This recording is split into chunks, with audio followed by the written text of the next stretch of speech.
Hi guys! Nag-grand opening nga si Madam ng Loveless Gun Rental dito sa may San Cristobal, Calamba, Laguna. Isa nga pala ito sa mga lugar sa Laguna na palaging traffic. Tapat nga lang pala ito ng Universal Robina Corporation at katabi lang ng Rusi Motorcycle Dealer. Along highway nga lang pala tong pwesto nila Madam na kahilera ng my college. Hinar nga ako ni Madam para gumawa ng balloon arch at mag-ayos ng mga gown niya. Nag-ribbon cutting na nga rin pala ito si Madam at nagpa-blessing para maraming mag-rent sa kanya. Successful naman yung grand opening at pa-blessing ni Madam. Maganda ba yung ginawa kong balloon arch guys? Kasi first time ko lang gumawa ng ganyan.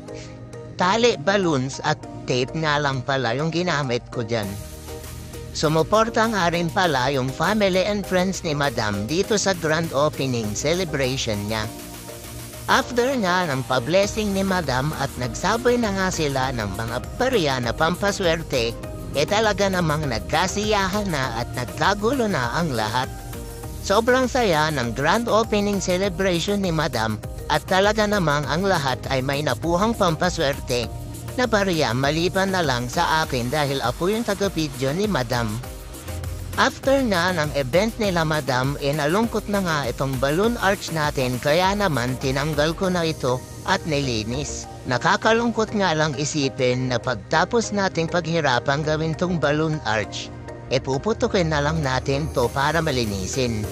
Overnight ko nga palang ginawa tong balloon arch guys kasama ng mga pinsan ko tapos 5 minutes ko nga lang pala siya pinutok at nilinis. Tumutulong nga yung luha ko dito guys habang pinuputok ko yung mga lobo. After ng event guys, pinagsaron na nga tayo ni Madam bilang kabayaran sa ating serbisyo. Salamat nga pala Madam at nagtiwala ka sa akin para mairaos ang iyong selebrasyon. Naway maraming mag-rent sa'yo Madam at more blessing to come. Kaya naman sa mga gustong mag-rent dyan, bumisita na kayo dito kila Madam.